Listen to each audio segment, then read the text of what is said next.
पूरी भागवत का श्रवण करते ही एक चीज का बोध जरूर हुआ है। जो सच्चा भगवान का भक्त होगा ना, वो चाहे दुख में हो चाहे सुख में, उसके मुख पर प्रसन्नता जरूर रहती है।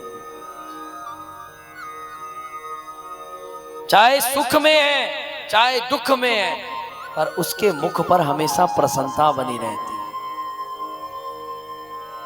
मेरी समझ में वो भगवान का भक्त नहीं जिसके जीवन में दुख आने के बाद उसका मुख भी उतर जाए, वो भक्त नहीं है भगवान का।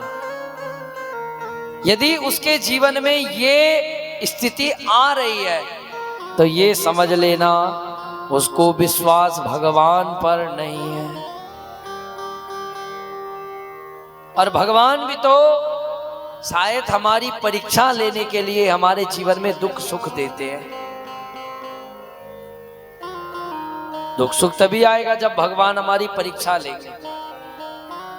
कुंती ने भी तो यही बोला, प्रभु मैंने अपने जीवन में अनुभव किया है कि जब जब मेरे जीवन में दुख आया है तब तब आप मेरे साथ खड़े हो, और जब जब सुख मेरे जीवन में आया तब तब आप मेरे जीवन से निकल गए। याद रखना माताओं, भगवान से अत्यधिक प्रेम करने वाले वही भक्त ज्यादा होंगे जिनके जीवन में जिन्होंने दुख देखा होगा जीवन में।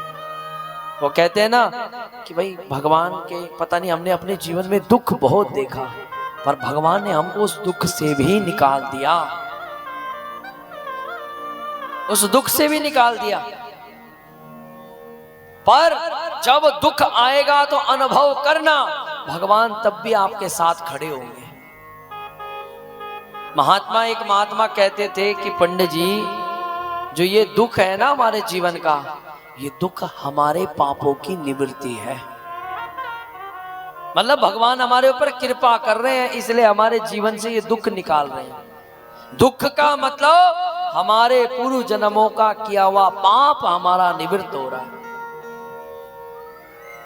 इसलिए इस भाव से अपने जीवन को चलाओ। जब भी दुख आ जाए तो ये प्रसन्न हो जाओ कि हमारे जीवन में दुख आया, मतलब प्रभु हमारे कष्टों की निवृत्ति कर रहे हैं।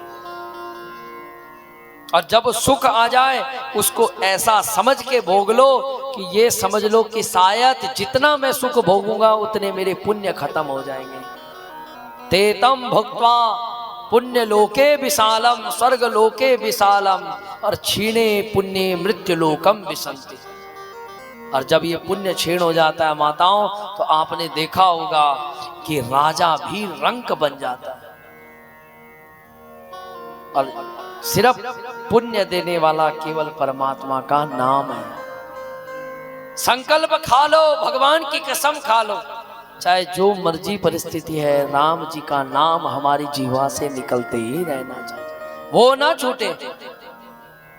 सुदामा इतने गरीब हैं, इतने गरीब कि घर में खाने के लिए अन्न नहीं है, पर एक बार भी भगवान को नहीं बोला कि प्रभु मेरे जीवन में ये दुख है। आज सुशीला नाम की धर्मपत्नी बड़ी दरिद्रा, बड़ी गरीब, घर में खाने के लिए अन्न नहीं है, बच्चे खाने के लिए अन्न मांग रहे हैं पर मां कुछ दे नहीं पा रही। आज भगवान संत बनकर के मुख्य दरवाजे पर पहुंच गए। भगवान कहने लगे भिक्षाम देहि, देवी भिक्षा दो। पर सुशीला का नियम था, सुदामा का नियम था कि घर से कोई भी व्यक्ति भूखा ना जाए, इसलिए नियम बनाया था। परंतु घर में एक मुट्ठी चावल थी, जो जिस मुट्ठी चावल को उबाल करके वही भोग अपने बच्चों को खवाना था। पर संकल्प था कि मेरे घर से कोई संत और कोई अतिथि भूखा ना जाए, इसलिए तुरंत हाथ में उठाए चावल और संत को प्रदान कर दिए। जैसे ही संत को वह चावल दिए तो संत ने देखा सुशीला की आंखों में अश्रु। पूछा देवी तू रो क्यों रही है?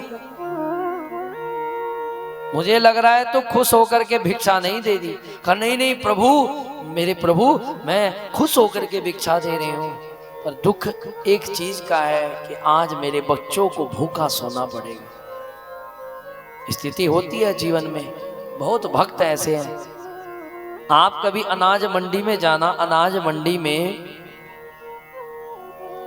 तो अनाज मंडी में जो यूपी बिहार से ऐसे ऐसे परिवार भी आते हैं कि जो किसान लोग भूस फेंकते हैं ना, भूस, मशीन का जो भूस होता है, तो उस भूस को फेंकते हैं। तो वो लोग इतने गरीब हैं, या जो भी समझ लो, जिसकी जैसी भावना, मैंने अपनी भाव से देखा, तो वो लोग उस भूस में से भी अन्न को निकाल रहे हैं। क्या निकाल रहे हैं माताओं?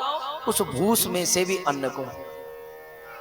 मैं तो गरीब उसको मानूंगा जो ऐसी स्थिति में है। आज भी ऐसे घर का दर्शन होता है जिस घर में पूरी रात बारिश के समय पे माँ और बाप बाप सोते नहीं है, पूरी छत डुबकती है और पूरी रात माँ बाप सोते नहीं है। आज भी ऐसी स्थिति है। इसलिए याद रखना, जिसके पास रोटी, कपड़ा और मकान है ना, ये 3 चीजें समझ लो भगवान ने बहुत बड़ी कृपा करी है। 84 लाख योनियों में सिर्फ एक मानव शरीर ही एक ऐसा है जिसके पास पर्याप्त भोजन है। एक जानवर है ना, कुत्ता, गांव का कुत्ता, तो वो पूरे दिन हर गली को भटकता है। वो बच्चों को शांत करो, बच्चों को शांत करो। पूरे दिन वो गली गली भटकता है माताओं, पूरे दिन। किसके लिए? किसके लिए? सिर्फ इस पेट के लिए, पापी पेट के लिए। एक गाय है, पूरे दिन गांव में भ्रमण करेगी। किसके लिए? पापी पेट के लिए। 84 लाख योनियां जितनी भी हैं इस पेट के लिए। पर हम किसके लिए भ्रमण कर रहे हैं? अरे पेट तो हमारा पहले भी भरा हुआ है, पर हमारे अंदर की तृप्ति नहीं खत्म हो रही। इसलिए हरि जी इतना दीजिए जामे कुटुंब समाय, मैं भी भूखा ना रहूं, साधु न भूखा जा। ये कसम खा लो। भगवान जो संत बन के आए, सुशीला मैं समझ गया तू रो क्यों रही है।